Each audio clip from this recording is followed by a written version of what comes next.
Morning बच्चों, आगे हम पढ़ाने के लिए जा रहे हैं।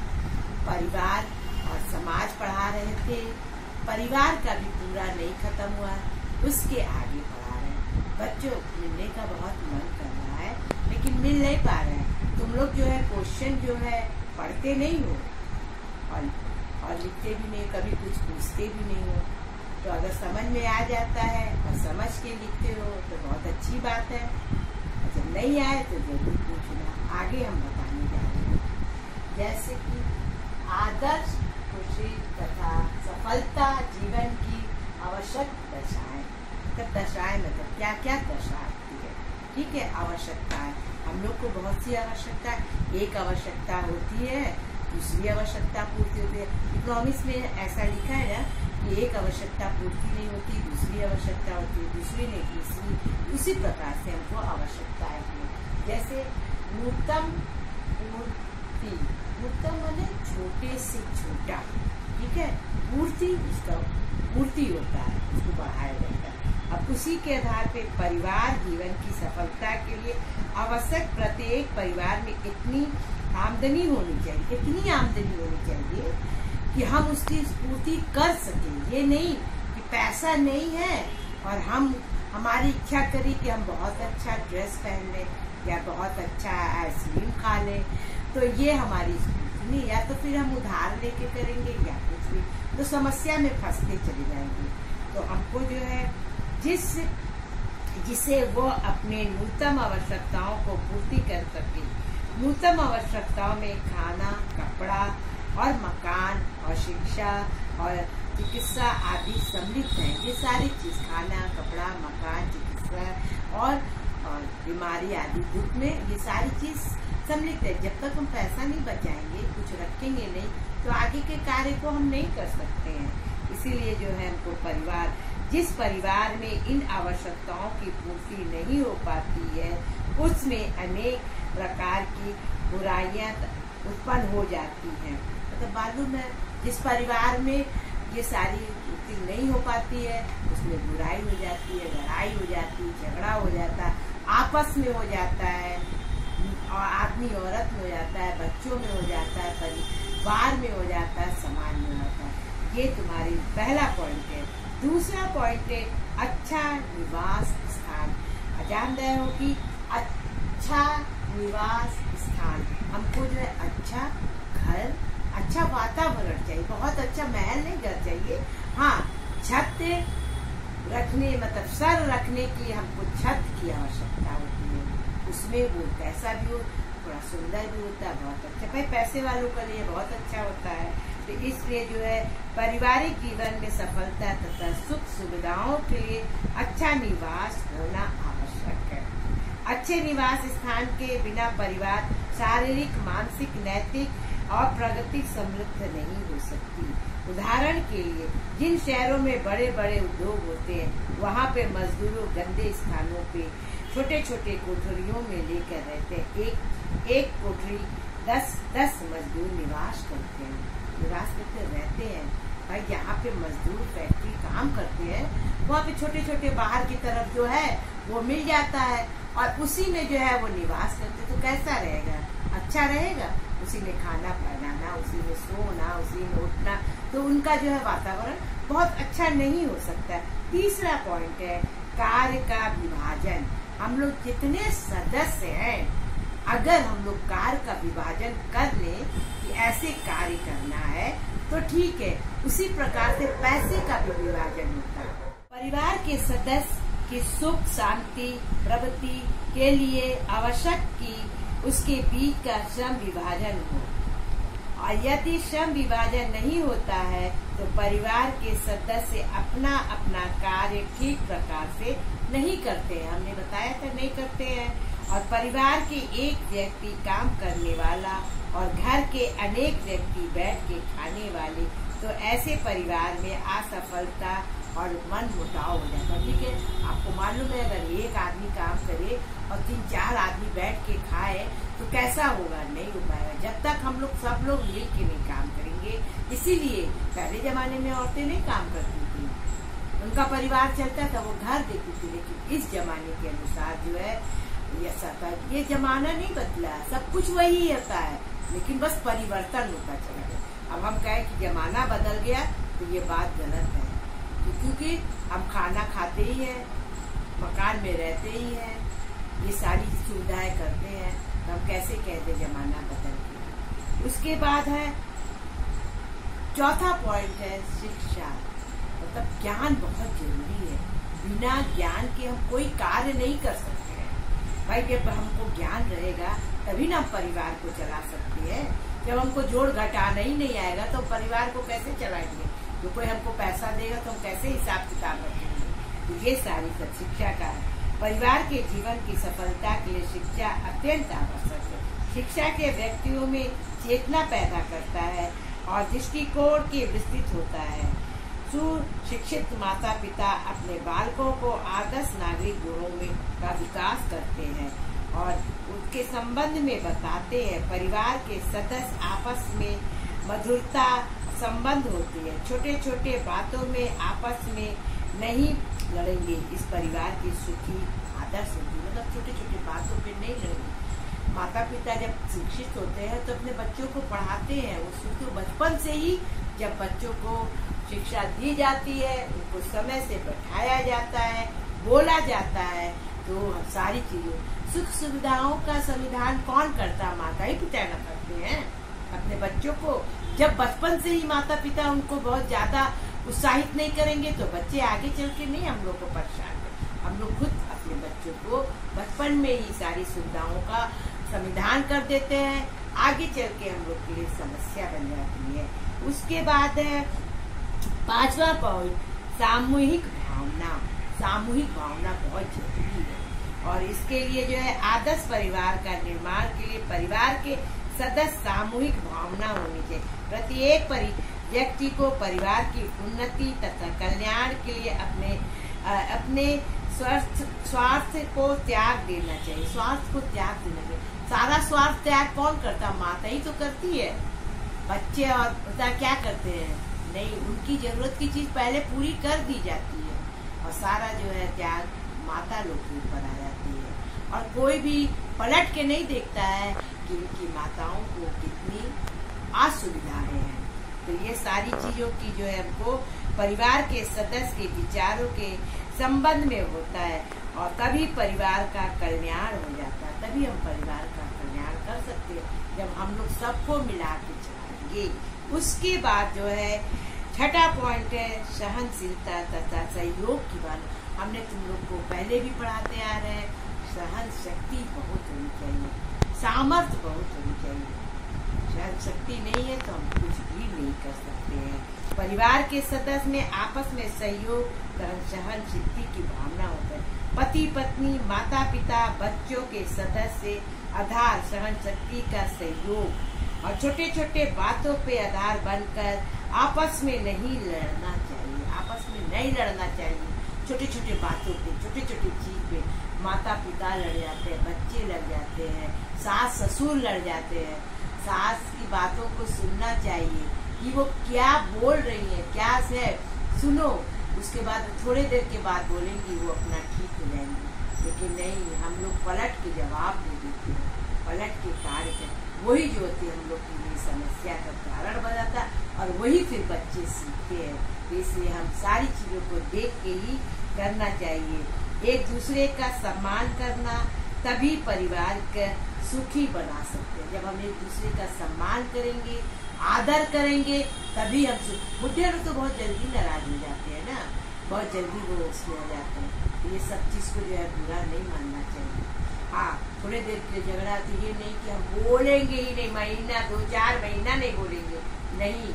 आपको सुबह झगड़ा है तो शाम को आपको प्यार के सब एक बार बोलोगे, 2 बार बोलोगे, 3 बार, चौथी बार ऑटोमेटिक वो बोले अरे ये तो बार बार चला रहा है, चलो इससे बात ही कर लेते हैं। तो ये होता है सहन शक्ति और सहयोग होता है। और उसके बाद है पारस्परिक स्नेह। पारस्परिक स्नेह होनी चाहिए और स्नेह होनी चाहिए। स्नेह माने प्यार मोहब्बत होनी चाहिए। जब प्यार ही मोहब्बत नहीं है तो क्या है? कुछ नहीं है। देखो पहले भी लोग जो थे व्यस्त रहते थे, ऐसी बात नहीं है। पहले जो था वो था, रेडियो था, तो रेडियो में बहुत अच्छा अच्छा गाना आता था, कहानी आता था, ये आता था, स्टोरी आता था, लोग उसको लेके बैठ जाते थे, है उसमें व्यस्त हो जाते थे। तो छोटे में था ना, तो इसलिए भाई एक जगह लगा के रख देते थे। अब जो है आधुनिक में मोबाइल आ गया है, तो हम लोग कहेंगे कि बदल गया है, नहीं, हम वो नहीं बदल रहा है, सभी समान वही चीज है, सब कुछ वही है, और इंसान जो है बदल जाता है, उसके भावनाएं बदल जाती है, इसको नहीं बदलना। परस्पर इसमें परिवार के सदस्य के आपस में स्नेह होना चाहिए और एक साथ मिलकर काम करते हैं, और परिवार के आपस में स्नेह की भावना है, विचार अलग अलग होते हुए भी एक साथ मिलकर काम करना है, एक दूसरे के पर दोषारोपण भी नहीं करने हैं, एक दूसरे पर बात का बुरा नहीं मान सकते तथा आपस में लड़ाई झगड़ा नहीं करते। सच्चा प्रेम सदैव दूसरे के लिए त्याग करने के लिए तैयार रहता है। क्या होता है कि हम लोग को एक दूसरे की बात, अब हम लोग जैसे हैं, एक जगह है, हम लोग घर में है और चाहे स्टाफ रूम में है, स्कूल में है, तो प्रेम भावना की गुस्सा नहीं होना चाहिए। अब हो जाता है भाई, गलती तो हर इंसान से होती है, ये आपने कोई सीख के नहीं आता कि हमको आता है, सब कुछ आता है, और वो अपना दिखाता है, दिखावा करता है, अगर उसके बाद क्या होता है, उसकी गलती जो है वो आ जाती है। तो हमको ये चीज़ की भावना नहीं रखनी चाहिए, और हर चीज़ एक दूसरे से मिलकर जब हम करेंगे और तभी सारा कार्य जो होगा। और आप जो है उसके बाद है, और जिस परिवार में ऐसे लोग होंगे वही वास्तव में आदर्श परिवार कहलाएगा। जिस परिवार में मेल मिलाप है, एक दूसरे की बातों के सहने की शक्ति है, सामर्थ्य है, उसी परिवार में जो होता है मेल मिलाप रहता है, नहीं तो नहीं रहता है। उसके बाद है 8वां है वृद्धों युवकों के विचारों का सम्मान। वृद्धा माने बुढ़े लोग और जवान लोग और बच्चे लोग, सबके विचार अलग अलग होते हैं। वृद्धा लोग जो होते हैं, बुढ़े लोग होते हैं, वो प्यार मोहब्बत खोजते हैं, कहते हैं कि हम लोग से साथ मिल के बातचीत करें, रहें, समाज सामूहिक में रहें। और बड़े लोग होते हैं जो हुक्म चलाते हैं, बच्चे चाहते हैं हमको प्यार चाहिए, प्यार के साथ 2 शब्द बोले। तो जब ये तीनों चीज मिला के रहेगा तभी होगा। जब क्या होता है, माँ और बाप में झगड़ा होता है, बुढ़े लोग पर सारी असर होती है।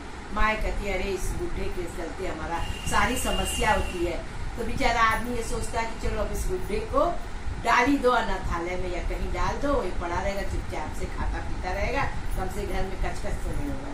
तो नहीं, उसको इसके साथ नहीं, प्यार के साथ रखिए, प्यार के साथ संभावना रखिए। एक माँ बाप 5-6 बच्चे, 2 बच्चों को पाल लेते हैं, और एक बच्चा एक अपने माँ बाप को नहीं पाल पाता है। तो ये सारा क्या, प्यार मोहब्बत नहीं है। हाँ, इस युग में मोहब्बत खत्म हो गई है, मतलब पड़ता है तो प्यार के साथ बोलेंगे, मतलब खत्म होता है तो प्यार हटा देते हैं। ये चीज नहीं है, हमेशा सदा एक सा रहना चाहिए, हमेशा प्यार के साथ रहना चाहिए।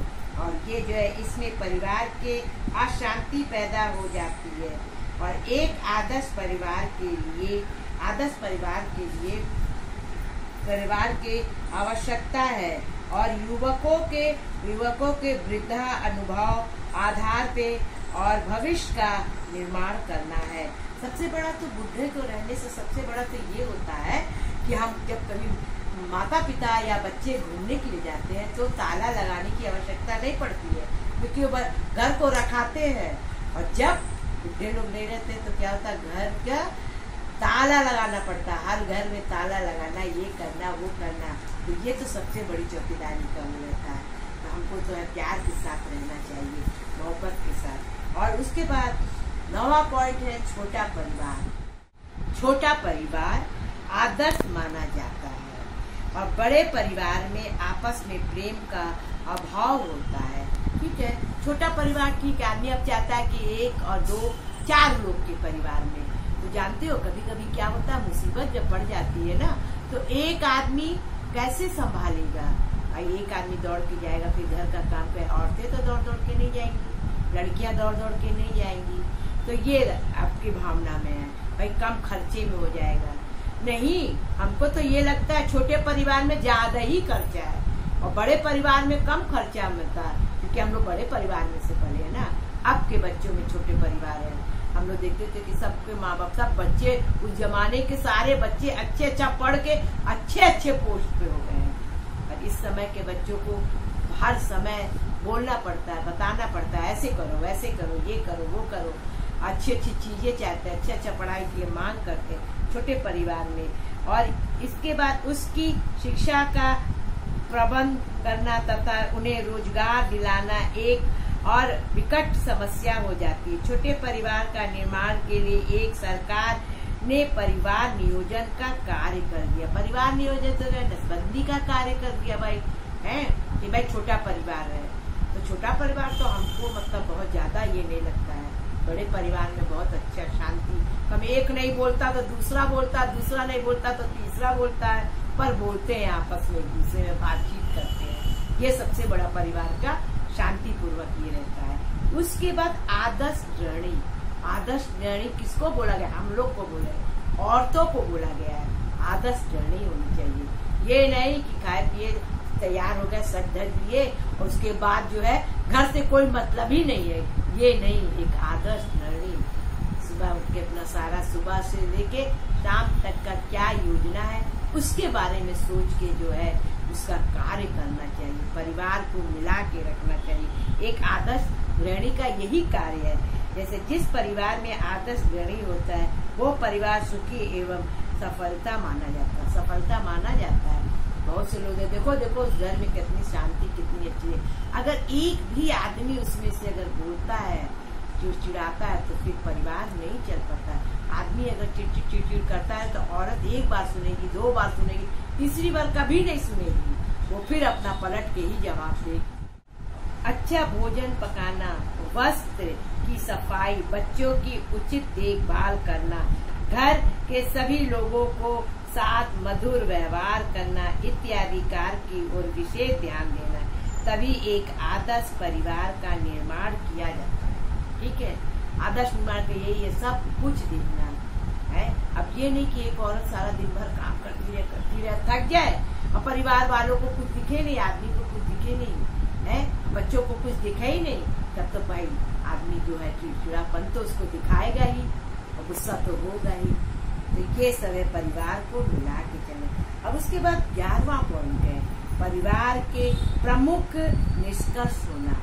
परिवार के निष्कर्ष में पास में रहना, दूरी नहीं बना के रखना, कि हमको दूरी बना के रखना। परिवार के सुख और शांति बहुत कुछ परिवार के प्रमुख की निष्कर्ष पर ही निर्भर करता है। और परिवार का प्रमुख पक्षपात पूर्वक व्यवहार करना चाहिए। तो परिवार के सदस्य के आपस का मन मुटाव, ईर्ष्या, दोष उत्पन्न हो जाता है। परिवार में प्रमुख परिवार के सभी सदस्यों का सम्मान दृष्टिकोण देखना चाहिए, उनके साथ सम्मान व्यवहार करना चाहिए। किसी कवि का यह कहना उचित है कि मुख सा चाहिए खान पान में एक मुखिया मुख का चाहिए, मतलब मुख जो है बहुत अच्छा होना चाहिए, खान पान में निपुण होना चाहिए, अच्छा मतलब होना चाहिए, गृहिणी को बहुत अच्छा होना चाहिए, सारी चीज आनी चाहिए, स्त्री ही को सब कुछ आनी चाहिए। स्त्री इसीलिए बनाई गई है। और ये है कि अब के युग में जो है स्त्रियों को तो पहले तो घर का काम करना, गोबर उठाना, गाय चलाना, छावनी चलाना, ये करना, सारा काम करती थी। और अब जो है जब से पढ़ाई के ऊपर जो ध्यान देने लगे तब से आगे की ओर शिक्षित होती जा रही है परिवार के सदस्य, और तभी वास्तव में एक आदर्श परिवार का निर्माण हो जाता है। 12वां पॉइंट, स्त्रियों का परिवार में उचित स्थान बहुत जरूरी होता है। स्त्रियों का परिवार में उचित स्थान होता है। जब परिवार में माता पिता होते हैं तभी कार्य होता है। पिता जो है कार्य में जब हाथ बटाता है, औरत को बताता है हर एक बात, तभी सारा कार्य होता है। इस परिवार में स्त्री का उचित स्थान प्राप्त होता है। जिस परिवार में स्त्री का उचित स्थान होता है उसका आदर किया जाता है। स्त्रियों का बहुत आदर करना चाहिए। ये नहीं कि स्त्रियों का आदर ना करें, अरे घर की तो है, काम करेंगी, ये है वो, ये नहीं। उसको अपने बराबर का मानना चाहिए, अपने बराबर का स्थान देना चाहिए। परिवार में उसका सम्मान किया जाए। परिवार में देखिए आपके सामने है कि परिवार में उसका सम्मान किया जाए। ये नहीं कि नौकरानी की तरह उसको रख ले, काम कराते रहे, उसके बाद परिवार में कोई काम ही नहीं है, हर समय उसको दौड़ाते रहे, ये नहीं। और ढोल गंवार और शूद्र, पशु, नारी और एकल धारणा के अधिकारी होते हैं, ठीक है, ढोल नारी अधिकारी होते हैं। तो ये सारी चीजें हैं। और बड़ी भावनाओं को उठाकर तख्त पे रखना चाहिए और तभी परिवार में सुख और शांति की स्थापना होती है। और अपने अपने अधिकारों का उपभोग का अवसर होना चाहिए, वही परिवार की सुखी मानता है, ठीक है। अपने अपने भोग का अपना कार्य अगर इंसान खुद कर लेता है तो परिवार में कुछ नहीं हो पाता है, बड़े शांति पूर्वक चला जाता है। अब ये नहीं कि औरत के ऊपर ही सब कुछ छोड़ देते हैं कि तुम हर एक काम तुम ही करोगी, टाइम से खाना भी दो, टाइम से वो भी करो, टाइम से कपड़ा भी दो, टाइम से प्रेस भी करके दो, टाइम से और खाने के साथ पानी दो, ये दो, सब कुछ। ये नहीं होता है कि अपने हाथ से पानी रख ले, अपने आप से सारा जो सामान की आवश्यकता वो रख ले, और जब खाना निकाल के ना तो आराम से सारे लोग मिल के बात व्यवहार करके तभी घर में सुख और शांति होता है। बच्चों का भी पूरा पूरा कोऑपरेट होता है। ये नहीं मम्मी तुम पानी ले आओ जरा एक गिलास, मम्मी मेरा खाने का प्लेट उठा ले जाओ, ये शर्म की बात है। चाहे लड़के हो या लड़कियां, अपने आप से स्वयं काम करना चाहिए। ये है ना भारतीय नारी को कि बड़े आदर के साथ पति को भी और बच्चों को भी जो है लड़कों को बड़े लाड प्यार से रखती है। भाई उनका प्लेट भी उठाएंगी, उनका कपड़ा भी धोएंगी, उनका और बाद में कहेंगी कि सब कुछ भाई तबीयत खराब है। तो हम लोग ही जो है जो परिवार को जो है अच्छे से बांट नहीं पाते, इसलिए हमको परिवार में मिलजुल के सब प्रेम के साथ सही काम करना चाहिए। परिवार तथा समाज के, अब समाज के बारे में बताएंगे आप लोग को आगे। और आपसे निवेदन है कि आप लोग अपने परिवार में लड़कियां खास तौर से आप जो है पूरा पूरा मम्मी का सहयोग करिएगा, घर का कार्य करिएगा, किसी बात की चिंता मत करिएगा। आप सबों को मेरा गुड बाय।